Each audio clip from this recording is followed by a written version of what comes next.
The content provided in this video has been personally researched and brought to the viewers for their benefit only.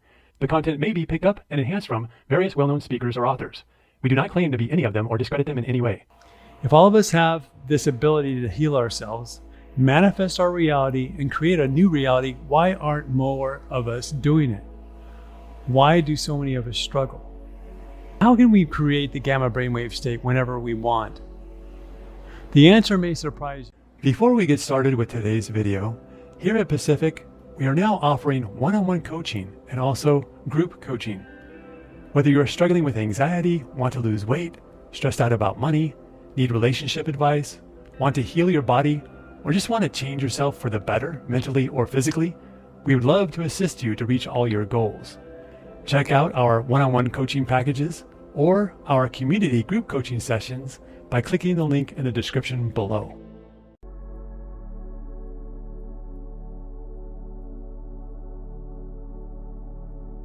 Hello, and welcome to this video about healing by meditation.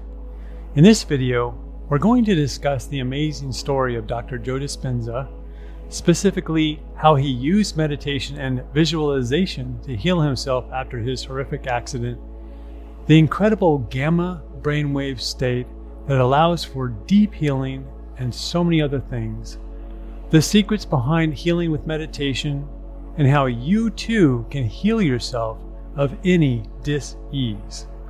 We're also going to cover the problem that most of us have that keeps us from healing ourselves. Once you are aware of what the problem is, then we can fix it together. In addition to all of this, we're going to discuss some of the helpful secrets from the law of attraction and hopefully inspire you to never give up in your personal quest to heal yourself and live the life that you were meant to live. So what is Dr. Joe's story? I believe that he was in his early or mid-20s when this happened in 1986. He had entered a triathlon in Palm Springs. He was on his bike and he was going to go around a corner and a cop waved him by, but the cop didn't see an oncoming truck. The truck hit him at 55 miles per hour, catapulting him into the air. Basically, he broke his back in multiple places and the doctor said that if he didn't have surgery, that he would never walk again. But this surgery that they wanted to do was very extreme, and Dr. Joe decided that he would heal himself on his own. The doctor's response was that he probably hit his head too, and that he might want to reconsider later. But Dr. Joe continued down the path of wanting to heal himself. So he said that he believed, or he knew, that there was a greater mind that was capable of healing his back. So he pretty much knew to get out of his own way and to allow for the healing. He tried to get into a meditative state of mind, he said at first, but he couldn't stop his negative thoughts. So many of us have that exact problem. It's like whenever we meditate, it's very hard for us to stop our thoughts. He had the problem of continually thinking, am I going to have to sell my practice? Or am I going to have to sell my home? Those kind of negative thoughts would pop up while he was trying to meditate. He kept trying and kept failing to get through the entire meditation. But one day, about 6.5 weeks into his experiment on himself, he said he hit the sweet spot, like in tennis. He was able to get through a whole 3-hour meditation without allowing one worrisome or negative thought to enter his mind. And that was the exact moment, he said, that he started to heal. And the healing happened very, very quickly after that. Within 10.5 weeks, he was able to walk. In 12 weeks, he was totally back to his regular life and even started training again. That's only 3 months of time after a horrific bike accident like that, where the doctors are basically telling you you're never going to walk again. His doctors were very surprised and very impressed and very happy for him, by the way. So what's the problem for all of us? Why can't we all do the same thing? If all of us have this ability to heal ourselves, manifest our reality, and create a new reality, why aren't more of us doing it? Why do so many of us struggle?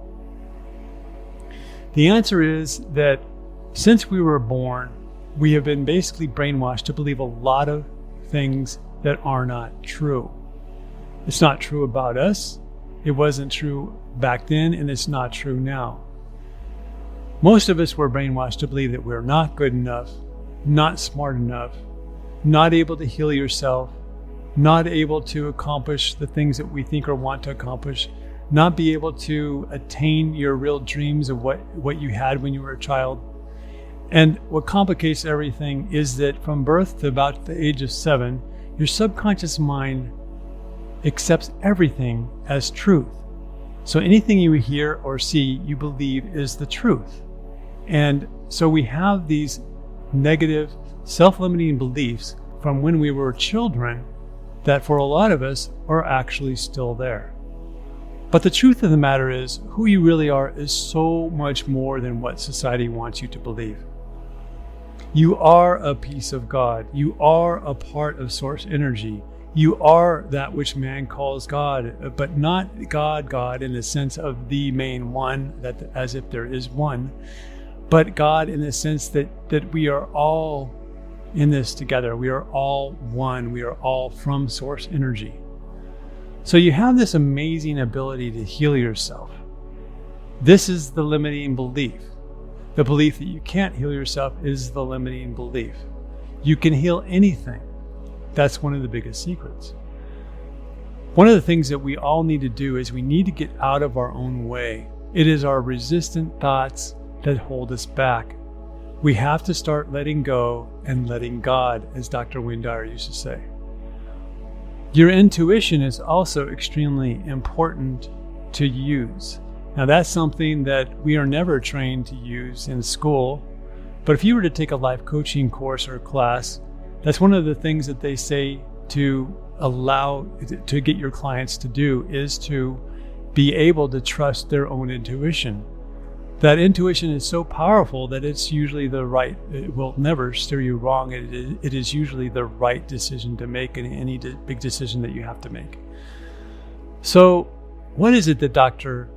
Joe discovered? What he really discovered was that whenever he got into the gamma brainwave state of mind, that there was this feeling of euphoria, this feeling of ecstasy, if you will, this wonderful feeling of connection, this amazing feeling that we all can manifest, and that's what helped him to heal. But he also did a lot of visualization, right? He mastered the art of visualization, which we will get into a little bit later. So let's talk about these different brainwave states before we talk more about gamma.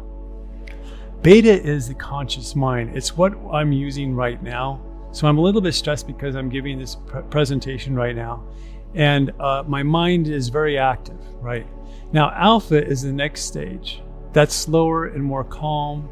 It's a little bit easier to remember things, and it's better for learning. Theta is the next stage, and that's an even slower brainwave state. And that's where daydreaming occurs, or where just before you fall asleep, that's where that state is between the conscious and the totally knocked out unconscious level.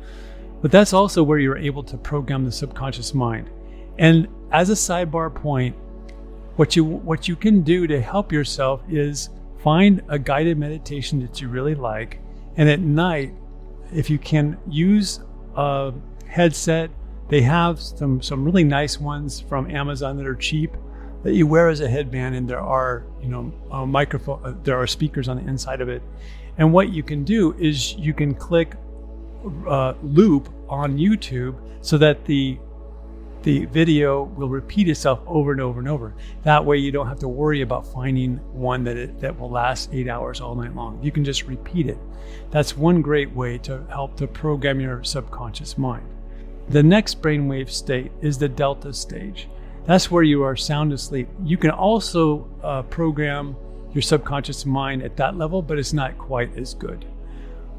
Now let's get into the most important brainwave state, which is the gamma brainwave state.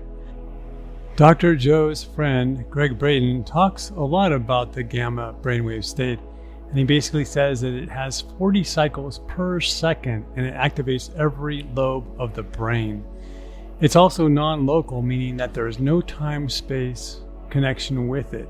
So while in the gamma state, the parts of your brain that restrict you to your location are deactivated. And that's why people, whenever they're in the gamma brainwave state, feel like they're really connected to the universe and to others. This is why it's known as the unifying brainwave state. This brainwave state is ideal for super learning, super focus, superior recall, high-powered intuition, feeling whole, and deeper healing than any other brainwave state. So how can we create the gamma brainwave state whenever we want? The answer may surprise you, but compassion is the answer. Most of us in the West believe that compassion is about feeling pity for someone, but that's not the same kind of compassion that we're talking about. This compassion is in the Buddhist sense, and it's the gateway to the gamma brainwave state. So basically, if you can manifest these feelings of gratefulness, appreciation, care, and compassion, then you can get into the gamma brainwave state. This compassion is not the way that we normally think about it. It's a process or a sequence. It's not a mindset. So the first step is to feel sympathy for someone. And whenever you feel sympathy for someone, it's acknowledging that they have pain or acknowledging their pain. The next step is empathy. Now this is where you can actually feel the pain of someone else. And according to what the scientists are saying, the person who is feeling empathy for someone else, whenever you look at their brainwave state or their brain map, it will show the exact same places highlighted as the person actually having the pain. Those pain points are exactly the same, it's just not as much. So the third step is holding the space of healing without any attachment or judgment on the outcome. Now this is a very important part of this concept of compassion from the Buddhist perspective. So it's basically getting yourself in this place where you hold the person that you are working with in a place of the actual outcome. So if you can do this yourself, if you can show compassion for yourself or another person, then you can get into the gamma state more easily. Now, one of the other points is that if you don't allow yourself to detach from your empathy, you might run into the problem where you feel drained and you feel tired. So keep that in mind. This happens to massage therapists or body workers, nurses, doctors, or anyone in the healing field, any kind of a healing practitioner, Reiki master, Qigong master, or whatever. You have to be careful that you don't get too empathetic and don't separate yourself from the experience. What is the missing piece? The missing piece is the heart.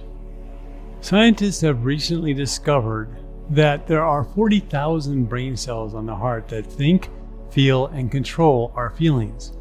When we sync up the heart with the mind while the gamma wave brainwave state is active, then all systems are go. Then we can heal. Then we are limitless. Then we are capable of far more than we ever thought before. How can you connect the mind with the heart? You can try the following 5-minute meditation. You can use this before any of Dr. Joe's guided meditations. The first step is to come up with an affirmation that you would like to be true. For example, my back feels great and I am very flexible. Or something like, I have an excellent memory and I have perfect recall. Whatever your affirmation is, just keep it in mind because we're going to be using it in a couple minutes. Before you meditate, think about what you are grateful for. List off at least 3 things, and then list 3 additional things that you appreciate. This will set you up for the meditation.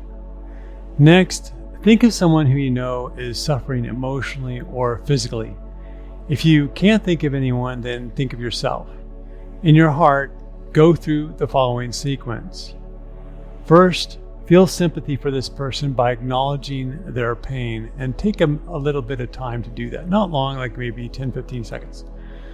Do that until you are ready to feel empathy for them next. When you have reached the feeling of empathy, hold the space of healing for them without judgment of the outcome whether they heal or not.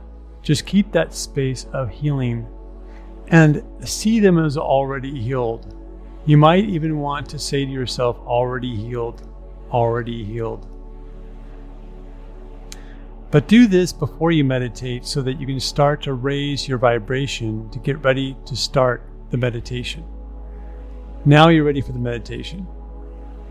Close your eyes and relax the muscles in your scalp, your forehead, your eyes, and your jaw muscles.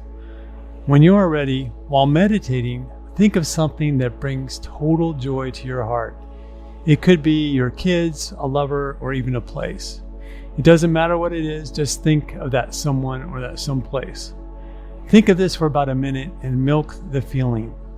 This will put you into the gamma brainwave state. Once you have immersed yourself into this beautiful, blissful feeling, repeat the affirmation that you thought of before the meditation. When you are done, open your eyes. Your natural state of being is one of having no pain, being vibrantly healthy, having no resistant thoughts, belief in yourself, feeling abundant, feeling worthy, having high self-esteem, and being an unconditionally loving being. When you become or stay or remain that way, your natural, normal state of being, via the law of attraction, you're not going to just heal your body, you're also going to attract a lot of really good things in your life. You'll attract more money, things will go better at work, things will go better in your relationships, and that kind of thing. The other little secret that we should go over is that your brain or your mind is really a transmitter and receiver of thoughts. So via the law of attraction, again, you can actually receive thoughts that are of a similar vibration to whatever you offered. So if you think a negative thought, you can actually attract more thoughts to go along with that. And of course, your subconscious mind plays a part in that too, because it will dig deep to find negative thoughts. But just as it will think negative thoughts, you can also take control of your thought process, think more positively, and attract more thoughts that are positive to think about. So that's why whenever you're around somebody who's negative, you automatically start thinking of similar things that have happened to you. And it's a real temptation to engage people who are negative. But you really have to stop. We all would like to be able to be just like Dr. Joe and heal ourselves of anything, no matter how major it is. But regardless of whether or not you've gotten there, just enjoy the process. When you meditate and you get into the gamma phase, you should feel so blissful and so good that it almost doesn't even matter if the disease stays or goes. When you get into that state of mind, it's as if you are already healed and you already have everything. And like Dr. Joe says, you don't want anything anymore. You don't need anything anymore. And it's not that you're going to stop things from coming to you. The exact opposite is going to happen. Because it doesn't matter as much to you now and you don't offer as much resistance, all those things are going to start coming to you. So not only can you heal your body, but also you can start to attract everything into your life if you start using the right method and get into the brainwave state called gamma. So don't ever give up meditating. Keep trying until you master the art of getting back to the person who you always were to begin with.